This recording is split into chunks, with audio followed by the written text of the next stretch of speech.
Le match entre le club de football du Wydad et son homologue angolais, Petro Atlético, pour le match aller de la demi-finale aller de la Ligue des Champions de la CAF, s'est terminé samedi après-midi, devant une foule nombreuse au stade 11 novembre de la capitale, Luanda, avec une part d'1-3 en faveur de l'équipe marocaine. Les joueurs du Wydad ont réussi à ouvrir le score à la 16e minute, après un bon investissement d'une faute directe, alors que le ballon a touché Thiago Atolao, un joueur de Petro Atlético, et s'est finalement installé dans le but angolais. Le Wydad, après avoir marqué le but, a recouru à une réserve défensive devant la précipitation de l'équipe hôte pour ajuster le résultat, et les joueurs marocains ont réussi à déjouer les attaques dangereuses avant qu'elles ne soient complétées par les touches finales devant le filet de Teknaouti. Arrivé au dernier souffle de la première mi-temps, le sympathique général de brigade Yaya Gibran a ajouté un deuxième but pour le club de Casablanca d'une frappe puissante, de l'extérieur de la surface de réparation, pour placer le ballon dans le coin supérieur droit du but du gardien Wellington.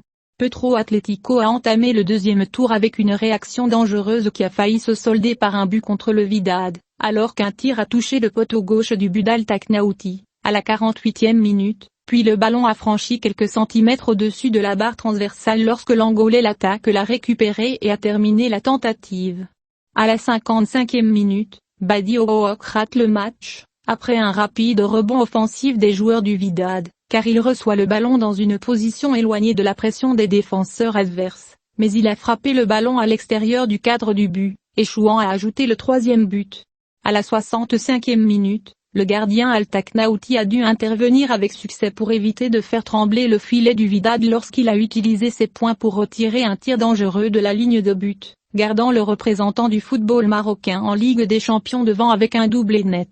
Alors que le match atteignait la 68e minute, le troisième but du Wydad est venu de l'attaquant Guyan Benza, alors que Zuher Matarji pénétrait dans les profondeurs de la défense de Petro Atlético avant de donner le ballon à son collègue, qui n'a pas hésité à le mettre dans le filet avec un puissant coup de pied concentré. L'équipe hôte a marqué un but à la 81e minute, par l'intermédiaire du milieu de terrain Ricardo Job, et cela est venu d'un coup franc direct qui a trompé le gardien du Wydad sans être touché par aucun des joueurs angolais se précipitant vers le but. À cause de la fatigue physique, Yaya Assiala a failli marquer contre son propre but, à la 84e minute, alors qu'il tentait de dégager une passe de l'aile gauche de Petro Atlético et poussait le ballon vers le poteau. Les Angolais ont terminé le match à 10 joueurs après que Da Silva l'ait reçu, à la 91e minute, un carton rouge après avoir payé l'un des joueurs du Wydad afin de récupérer le ballon malgré l'arrêt du jeu. Par conséquent, le joueur ne sera pas éligible pour jouer le match retour.